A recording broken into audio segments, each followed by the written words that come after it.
Dear friends, ഇന്നത്തെ recipe ഒരു tomato ദോശയാണ്. അപ്പോൾ വളരെ സിമ്പിളായിട്ട് നമുക്ക് ടൊമാറ്റോ ദോശ എങ്ങനെയാണ് ഉണ്ടാക്കുന്നത് നോക്കാം. വളരെ ടേസ്റ്റിയാണ് കേട്ടോ. അപ്പോൾ ഇതിൻ്റെ കൂടെ ഞാനൊരു ഉള്ളി ചട്നിയും കൂടി കാണിക്കുന്നുണ്ട്, അതും സൂപ്പറാണ്. അപ്പോൾ അത് രണ്ടും കൂടി നല്ല കോമ്പിനേഷനാണ്. ഒരു മിക്സിയുടെ വലിയ ജാർ എടുത്തിട്ട് 2 വലിയ തക്കാളി അരിഞ്ഞത്, ഒരു 4 വെളുത്തുള്ളിയുടെ അല്ലി, ഒരു കഷ്ണം ഇഞ്ചി, 2-3 മുളക്, ചുവന്ന മുളക്, വറ്റൽ മുളക് കൂട്ടി നമ്മൾ അരച്ചെടുക്കുകയാണ് ചെയ്യുന്നത് ആദ്യം തന്നെ. അപ്പോൾ അരച്ച് റെഡി ആയിട്ടുണ്ട്. മിക്സിയുടെ വലിയ ജാറിലാണ് അരക്കുന്നത്, അല്ലെങ്കിൽ നമുക്ക് പൊടിയൊക്കെ ഇടുമ്പോൾ പിന്നെ ബുദ്ധിമുട്ടാവും. പിന്നെ അതിലേക്ക് അത് അരഞ്ഞു കഴിഞ്ഞു. ഇനി അതിലേക്ക് റവയാണ് ആഡ് ചെയ്യണത്. 1 കപ്പ് റവ ആഡ് ചെയ്ത് കൊടുക്കാം. എല്ലാം കൂടി വീണ്ടും ഒന്ന് അരച്ചെടുക്കണം. 1 കപ്പ് റവ ഇട്ട് കഴിഞ്ഞതിന് ശേഷം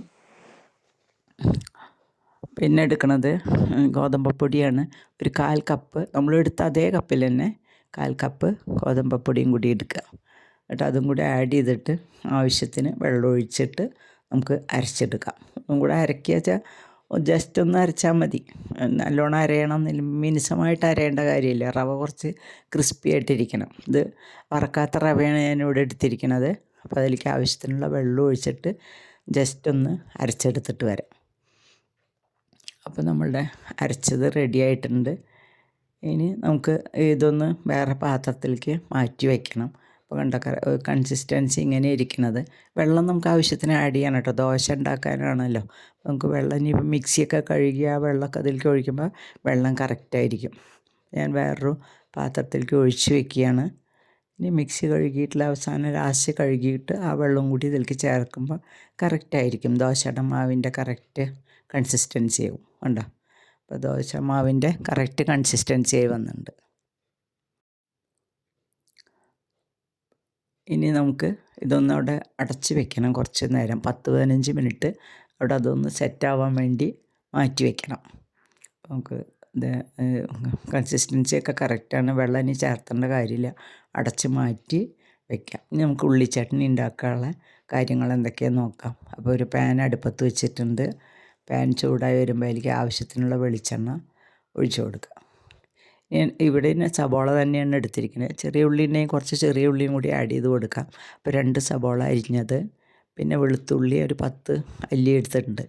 അത് തൊലി കളയാതെയാണ് എടുക്കുന്നത് കേട്ടോ. തൊലി കളയണ്ട, നന്നായി കഴുകിയിട്ട് തൊലിയോട് കൂടി തന്നെ അരയ്ക്കണം. അപ്പോൾ ഭയങ്കര ടേസ്റ്റാണ് ചട്നിക്ക്. അപ്പോൾ നല്ല കഴുകിയെടുത്താൽ മതി. തൊലിയോട് കൂടി ഇട്ടിട്ട് നമ്മൾ സാധാരണ മാതിരി തന്നെ മൂപ്പിച്ചെടുക്കുക.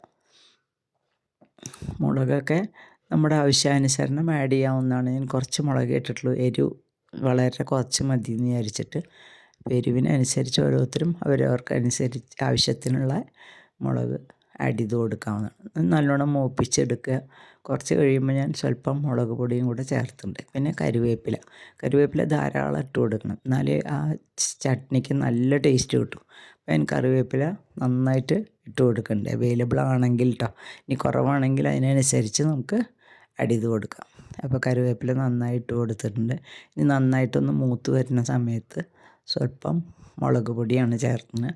മുളക് പൊടി, ഉപ്പ് ചേർത്ത് ഒന്നും കൂടെ മൂപ്പിച്ചതിന് ശേഷം മുളക് പൊടിയും കൂടെ ആഡ് ചെയ്ത് നമുക്കത് ചട്നി ചൂടാറാനായിട്ട് മാറ്റി വയ്ക്കണം. മുളക് പൊടിയും ചേർത്ത് നന്നായിട്ട് ഇളക്കി നല്ല മിക്സ് ചെയ്യുക. അപ്പോൾ ഇതൊക്കെ മീഡിയം ഫ്ലെയിമിൽ മാത്രമേ മതി കേട്ടോ, അല്ലെങ്കിൽ കരിഞ്ഞു പോകും നമ്മുടെ ചട്നിയുടെ ഉള്ളിയൊക്കെ, അതിൻ്റെ ടേസ്റ്റും കുറയും. അപ്പോൾ നമ്മുടെ ഉള്ളിയൊക്കെ നല്ല മൂത്ത് ഇത്ര മൂപ്പ് മതി. ഇനി ആ പാനിലിരുന്ന് തന്നെ നല്ലോണം ചൂടായിക്കോളും. നമുക്ക് ദോശ ഉണ്ടാക്കാൻ തുടങ്ങാം. ദോശയുടെ മാവൊക്കെ കറക്റ്റായിട്ടുണ്ട്. നമ്മൾ പിന്നെ അരയ്ക്കണ സമയത്ത് ഉപ്പ് ചേർത്തിട്ടുണ്ടായില്ല. അപ്പോൾ നമുക്ക് ഉപ്പ് ചേർത്ത് കൊടുത്ത് വീണ്ടും നന്നായി ഇളക്കിയതിന് ശേഷം ദോശ ചുടാനായിട്ട് നോക്കാം.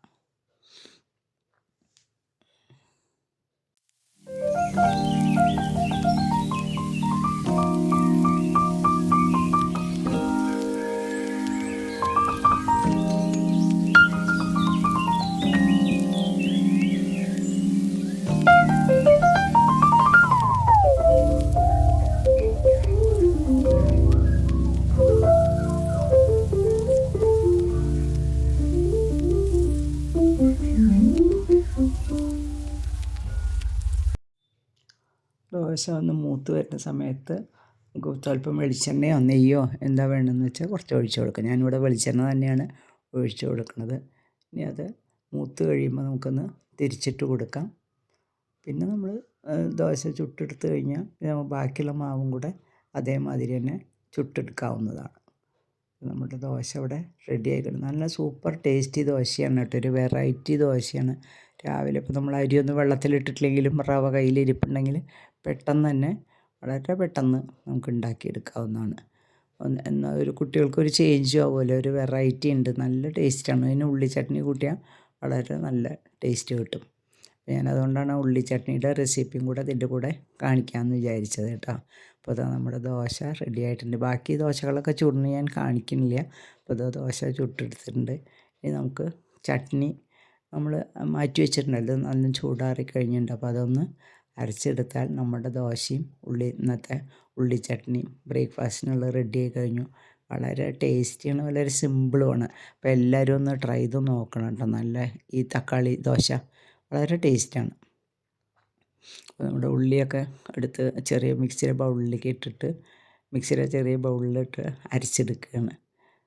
അപ്പോൾ അരയ്ക്കുമ്പോൾ എന്താണെന്ന് വെച്ചാൽ ഈ ഉള്ളി ചട്നി അരയ്ക്കുന്ന സമയത്ത് നമ്മളിങ്ങനെ അരച്ച് പേസ്റ്റ് ആക്കരുത്. ജസ്റ്റ് 2 കറക്കം കറക്കിയാൽ നമ്മുടെ ചട്നി റെഡിയായി. അപ്പോൾ നമ്മുടെ ദോശയും ചട്നി റെഡി ആയിട്ടുണ്ട്. ഒന്ന് ടേസ്റ്റ് ചെയ്ത് നോക്കൂ, വളരെ ടേസ്റ്റാണ്. അപ്പോൾ ട്രൈ ചെയ്ത് നോക്കണം കേട്ടോ എല്ലാവരും.